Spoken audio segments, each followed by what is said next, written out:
안녕하십니까. 2023년 12월 13일 수요일 장애인 생활신문 읽어주는 뉴스 시작합니다. 오늘의 장애인 생활신문 읽어주는 뉴스 5건입니다. 하나, 인천 장총 11대 회장 선거 위계수 당선. 둘, 고용노동부 장애인 고용과장 개방형 직위 삭제, 장애계 반발. 장애인 고용과장 개방직 해놓고 왜 실천 않느냐 하자 삭제해버려. 장애인 철저히 무시하고 우롱. 즉시 개방형 직위로 되돌려놔야. 장총령 등 14개 단체 성명 내고 비난. 셋, 뮤지컬 푸른 나비의 숲 터치 투어 실시. 12월 23일 시각장애인 관객 10명 대상. 12월 21일 오후 6시까지 예약 접수. 넷, 장애아 가족 양육 지원 사업을 한눈에. 다섯, 국민연금공단 시각장애인 위한 들을 수 있는 리플릿 배포. 텍스트 음성 변환 코드 삽입한 리플릿 57,000부. 공단 지사, 지자체, 종합병원 등의 배포.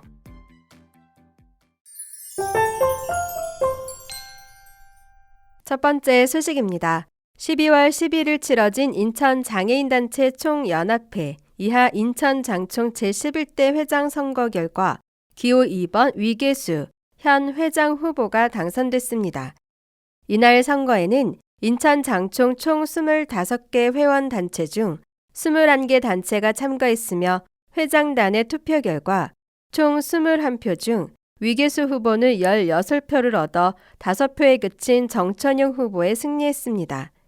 위계수 당선인의 공약은 장애인 회원단체 화합, 장애인 단체 지원 예산 확보, 인천사회복지회관에 장애인 단체 추가 입주 추진, 인천 장총 수익사업 창출과 고정적 후원 개발, 장애인 정책 제안기구 상설 운영, 매년 인천 장애인 리더스 포럼 개최를 통한 장애인 복지정책 방향성 확립, 당선 뒤 재연임하지 않음 등입니다. 위 당선인은 당선 소감에서 이번 선거 활동을 통해 인천 장총 25개 회원단체가 원하는 것이 무엇인지, 앞으로 우리 단체가 어떤 목표를 가지고 활동을 계속해야 하는지 다시 한번 생각하는 귀한 시간을 가졌다고 말했습니다. 이어 앞으로 임기 3년 동안 계획한 선거 공약을 성실히 수행하고 인천 장총 회원단체의 권익을 대변해 장애인 단체의 열기를 불어넣어 소통과 연대로 하나된 인천 장총, 열린 인천 장총을 만드는 데 앞장서겠다고 강조했습니다. 제11대 인천 장총 회장 임기는 2024년 1월 1일부터 2026년 12월 31일까지 3년입니다. 다음 소식입니다. 고용노동부가 개방형 직위였던 장애인 고용과장을 개방형 직위에서 제외하자 장애계가 반발하고 나섰습니다. 장애인 단체 총연합회 이하 장총령 등 14개 단체는 12월 11일 성명서를 내고 고용노동부 장관은 장애인 고용과장을 개방형 직위에서 과감히 없애버린 사유를 명백히 밝히고 정당한 이유가 없다면 장애인 고용과장을 즉시 개방형 직위로 되돌려 놓을 것을 강력히 촉구했습니다. 고용노동부는 2017년부터 장애인 고용과장을 개방형 직위로 변경했습니다. 이를 통해 장애인 당사자 등도 장애인 고용 정책을 다루는 자리에서 일할 기회가 생겼습니다. 당시 고용노동부는 이를 두고 인사혁신이라고 했지만 혁신은 전혀 일어나지 않았다는 지적입니다. 그동안 개방직으로 외부에서 응모한 인사가 한 번도 임용되지 못하고 내부 공무원이 계속 임용돼 왔기 때문입니다. 이에 장애인 당사자들과 장애인 단체들은 고용노동부의 법문으로만 존재하는 형식적인 혁신이 아니라 장애인 고용과장 직위에 장애인 당사자를 임용해 줄 것을 지속적으로 요구했습니다. 하지만 지난 11월 30일 고용노동부는 훈령 개정을 통해 인사혁신 규정, 훈령 제481호, 제13조에서 개방직으로 지정됐던 장애인 고용과장이란 단어를 완전히 삭제해버렸습니다. 장 총령 등은 이것이 장애인 당사자를 개방직으로 임용해달라는 요구에 대한 고용노동부 장관의 어처구니 없는 답변이다. 이 역시 인사혁신의 한 방안이라고 한다면서 선심성으로 규정 만들어 놓고 다시 개방의 문을 닫으면서 굳이 개방직으로 임용할 필요가 없어 원상복귀한다며 인사혁신이라고 하고 있다고 비난했습니다. 이에 보건복지부나 문화체육관광부에서도 아무런 문제 없이 잘 운영되고 있는 장애인 관련 개방직이 오로지 고용노동부에서만 절대 안 되는 이유는 무엇인가? 라며 대한민국 장애인 고용을 책임지고 있는 고용노동부에서 장애인을 무시하고 역량을 인정하지 못하면서 장애인을 고용할 기업에 장애인의 역량을 믿어달라 하고 장애인을 고용해달라는 것은 어불성설이라고 질타했습니다. 마지막으로 장애인 고용과장은 장애인의 고용 정책을 시행하고 책임지는 중책의 자리이지 결코 공무원들의 승진 기회나 순환 보직 경유지가 아니다라며 장애인 고용과장을 개방직으로 하겠다고 해놓고 왜 실천하지 않느냐고 하자 그 문구를 법에서 삭제해버리는 이러한 처사는 장애인을 철저하게 무시하고 우롱한 것으로 절대 간과하지 않고 이에 끝까지 저항할 것임을 분명히 했습니다. 다음 소식입니다. 국내 최초의 장애 예술 표준 공연장인 모두 예술극장의 개관 프로그램인 뮤지컬 푸른 나비의 숲이 시각장애인 관객을 대상으로 터치 투어를 실시합니다. 뮤지컬 푸른 나비의 숲은 모두 예술극장이 기획하고 연출가 김지원이 연출하는 초연 창작 뮤지컬입니다. 장애인, 비장애인 배우가 함께 출연하며 12월 22일부터 25일까지 무대에 오릅니다. 이중 터치 투어는 12월 23일 토요일 오후 1시 30분 공연의 시각장애인 사전 신청자 10명에 한해 진행될 예정입니다. 터치 투어에 참가하려면 12월 21일 목요일 오후 6시까지 접근성 매니저 전화 010-8286-7119 010-8286-7119에게 문자로 연락하면 됩니다. 터치 투어란 공연 시작 전 무대로 입장해 음성 해설자의 설명과 함께 무대 세트, 소품 등을 직접 만져볼 수 있는 프로그램입니다. 한편 푸른 나비의 숲은 모두에게 열린 뮤지컬을 표방합니다.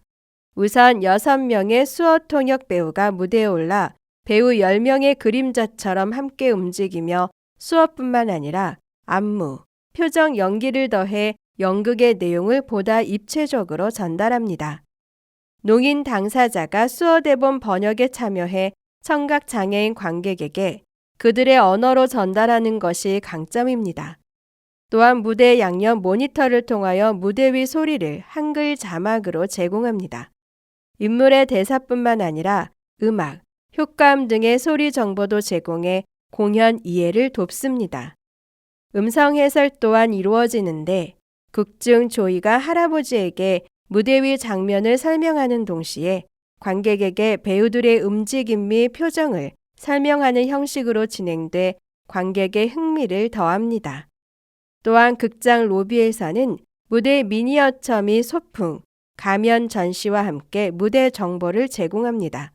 전시되는 가면은 관객이 직접 만져보고 착용할 수 있도록 하여 공연에 대한 호기심을 유발하고 이해도를 높입니다. 모두 예술극장은 다른 극장과 달리 휠체어석이 일반 객석 앞에 자리에 휠체어 이용 관객의 선택권을 넓혔으며 저시력 관객 권장석 및 자막, 수어가 잘 보이는 객석을 지정해 예매 및 관람을 지원합니다. 그리고 접근성 매니저와 수어 안내사가 사전 이동 지원 및 극장 사용 전반을 지원합니다.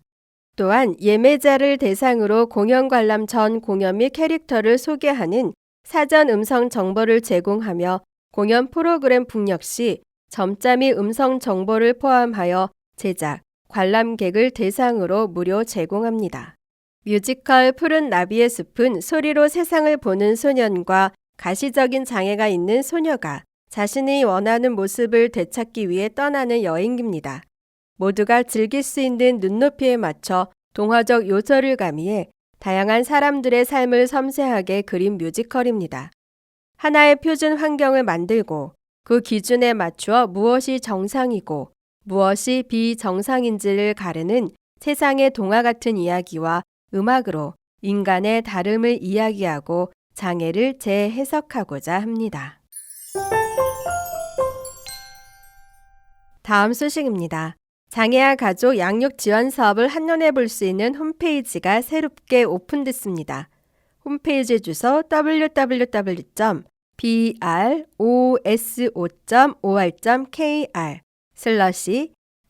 www.broso.or.kr/DCSP 한국장애인개발원 원장 이경혜 이하 개발원이 12월 11일 장애아 가족 양육 지원 사업 홈페이지를 오픈했다고 밝혔습니다. 홈페이지는 장애아 가족 양육 지원 사업에 대한 정보 및 현황, 전국 사업 시행기간 17개 등 관련 정보를 담고 있습니다. 홈페이지는 사업 소개, 장애아 가족 양육 지원 사업, 돌봄 서비스, 휴식 지원 프로그램, 장애아 돌보미 활동 안내, 정보마당 메뉴로 구성되어 있습니다. 장애아 가족 양육 지원 사업에 관심 있는 사람들은 사업별 신청 방법, 운영 현황, 전국 사업 시행 기관 현황 등 확인할 수 있습니다. 또한 정보마당 메뉴를 통해 모집 신청 등 주요 공지사항, 가이드북, 시행기관별 활동사진 및 자료 등을 이용할 수 있습니다. 특히 장애인, 고령자 등 정보에 취약한 계층이 웹사이트를 이용하는 데 불편함이 없도록 웹 접근성 표준 지침을 준수해 지난 11월 웹 접근성 품질 마크를 획득했습니다. 장애아 가족 양육 지원 사업 홈페이지 및 업무 관리 시스템 관련 문의는 한국장애인개발원 장애아동지원팀 전화 02-3433-4537번 02-3433-4537번으로 하면 됩니다. 다음 소식입니다. 국민연금공단 이사장 김태현. 국민연금공단은 시각장애인의 정보 접근성 보장을 위해 텍스트 음성 변환 코드를 삽입한 국민연금 장애인 지원 사업 안내 리플릿 5만 7천 부를 전국에 있는 공단지사, 시군구청과 주민센터, 종합병원에 배포했다고 밝혔습니다. 공단은 장애인 등록 심사, 장애인 활동 지원, 국민기초생활수급자 근로능력평가, 국민연금, 장애연금 등 4가지 장애인 지원 사업을 수행하고 있습니다. 리플릿에는 이들 사업에 대한 수급 요건, 신청 방법, 구비 서류 등이 알기 쉽게 담겨 있습니다. 또 시각장애인도 편리하게 이용할 수 있도록 리플릿 상단 모서리마다 텍스트 음성 변환 코드를 삽입했습니다. 스마트폰에서 보이스 아이 웹으로 코드를 촬영하면 해당 페이지 내용을 음성으로 안내받을 수 있습니다. 한편 실종된 사람이 가족과 빠르게 만날 수 있도록 경찰청과 협조해 지문 등 사전 등록 제도 내용도 수록했습니다. 지문 등 사전 등록제란 장애인, 치매 노인 등이 실종됐을 때를 대비해 미리 지문과 사진, 보호자 인적사항 등을 등록해 놓고 실종됐을 때 등록된 자료를 활용해 신속히 발견하는 제도입니다. 김태현 이사장은 이번에 배포한 리플릿을 통해 시각장애인이 좀 더 수월하게 장애인 지원 사업을 이용할 수 있기를 바란다며 앞으로도 장애인이 체감할 수 있는 다양한 서비스를 제공하기 위해 지속적으로 노력하겠다고 밝혔습니다. 지금까지 장애인생활신문 읽어주는 뉴스를 애청해 주셔서 감사합니다. 장애인생활신문 읽어주는 뉴스 다음 시간에 찾아뵙도록 하겠습니다.